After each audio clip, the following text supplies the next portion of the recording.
Peter Schrager today on Good Morning Football. They were going through kind of the games they're the most fascinated to watch, the games they're looking forward to watching the most. I never would have thought anybody on that panel would have chose the Cardinals and Commanders. Peter Schrager chose the Cards and the Commanders. Let him explain why. Kingsbury's the head coach in Arizona. They go to the playoffs. The next year, the train goes off the tracks. Yeah. Kyler and him have a falling out, whatever it is. Nothing's public, but obviously they weren't on the same page.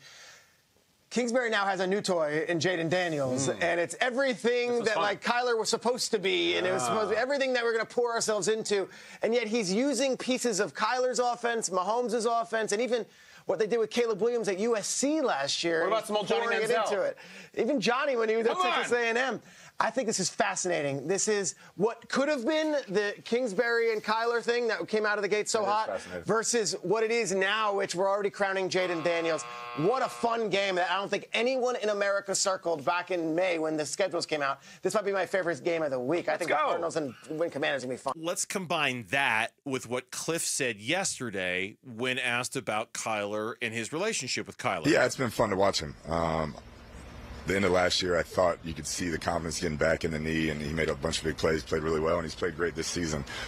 They're a couple plays away from being undefeated. So you see the speed, the quickness, the competitive nature is there. So it's been great to see. He's a guy I basically banked my entire career on what he would be, and I still believe in it.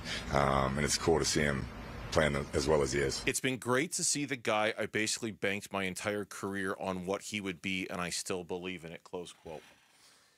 That got you asking a question of all of us in the prep room, and the whole room just kind of, the world stopped spinning on its axis for about 2 seconds. It's like, wait, what? It was like a nightmare where everyone is staring at you and they won't stop staring at you. And I was like, what, guys? It was just an idea. We're saying ideas. We're workshopping ideas here for the show. What did you say? If Kyler is successful, does that mean Kliff was successful? And your answer is? I'm clicking my pen. I can go first. Woo. Yeah, thanks, Tori. Yeah, please go first. I think the story of Kliff Kingsbury is ultimately going to be that he coached a lot of successful quarterbacks and he had nothing to do with making them successful. I don't think he had anything to do with making Patrick Mahomes successful. I don't think he had anything to do with making Baker Mayfield successful. If, and this is including a St. Laurent in this, Caleb Williams is successful, he will not have anything to do with Caleb Williams being successful. If Kyler Murray is successful, I don't think Kliff Kingsbury had much, if at all, to do with it. That's the hardest one to say of the four because they were together for so long and it was the beginning of Kyler's career. But to Schrager's point, not doing this, he was doing other stuff with him. And it makes it interesting to see in a prove-it way, Kyler can go out and do and be used in the way that Petzing is using him and show, like, oh, I can do this. Like, you weren't running this before because either you thought I couldn't do it or you didn't want me to do it. This is how I can win football games. There's something there, but I don't think so. And maybe Jaden Daniels is the guy that breaks this streak for him, but the lack of influence he's had on those young four quarterbacks that he gets linked to, rightfully so, because he coached them and he was around them. Right. But is he the reason they were successful? I don't think so.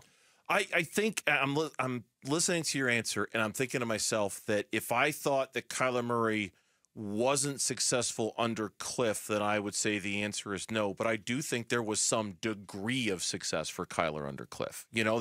Maybe it's not the same thing he's doing now. Maybe it's not even close to the same thing he's doing now. But there were some good things that Kyler did under Kliff that I do think some of that does carry over. And I don't know how much credit I want to give Kliff for that.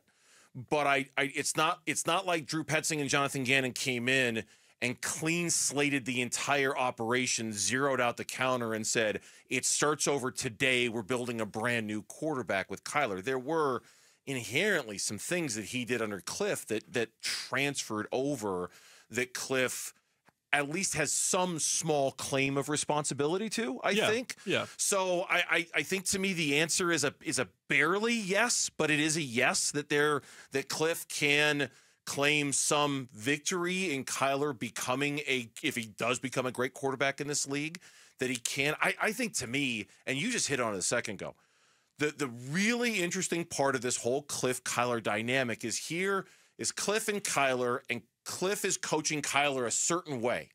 Kliff goes to Washington, and Kliff's coaching Jaden Daniels a different way, and Drew Petzing is coaching Kyler a different way. As if to say, like, Kliff should have realized, hey, I don't have to coach Kyler just this one way. I can do other things with him. And it took him 4 years, and he never really figured that out. It took Drew Petzing 3 months to go, hey, we don't need to do all that stuff. You can do this, and you can do that. And Kliff goes and sees Jaden and says, hey, I don't have to coach you like I coached Kyler. We can do all these different things. And if they had that realization earlier in their arc, I wonder how different this story would be. And I have to admit, as someone who, as you can tell by the tone of my argument there, I'm not really a big Kliff guy. I never really was a big Kliff guy. When he was succeeding and we were talking, like, I was tweeting, like, Kliff has to be coach of the year if he keeps this up. Like, when it was 7-0, I was like, if he keeps this up, he's coach of the year. He's done a tremendous job. To that point, he did.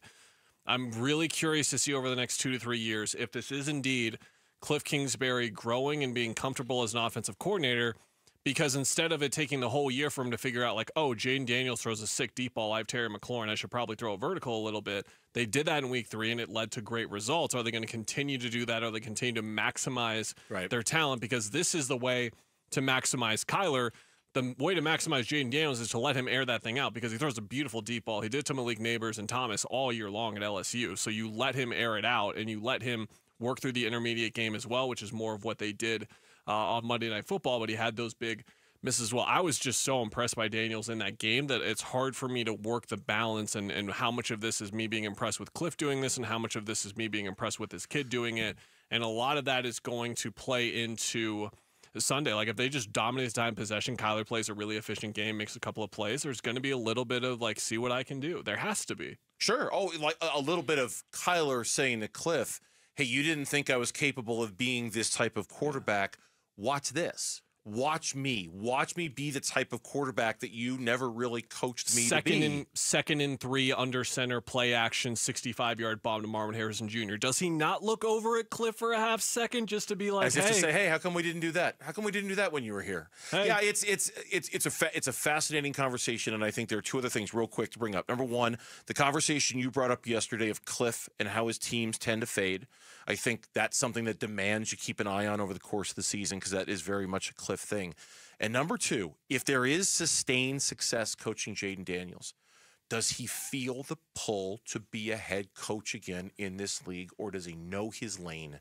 Does he understand, no, I'm good at this. Just keep doing this and don't try to be that, because I'm not good at that. Isn't it hard to convince yourself, though, that wasn't yourself improving? Like, you as a coach improved. Oh, no, I've learned so much. And that's why I think he'll take the bait. That's why I think ultimately. That's why most guys do, I think. If he gets the opportunity, it's the Dirk Cutter thing all over again. Tampa's going to offer him the head coaching job. Yeah, okay, I'll do it. Even though you probably shouldn't have. I'll do it. Yeah.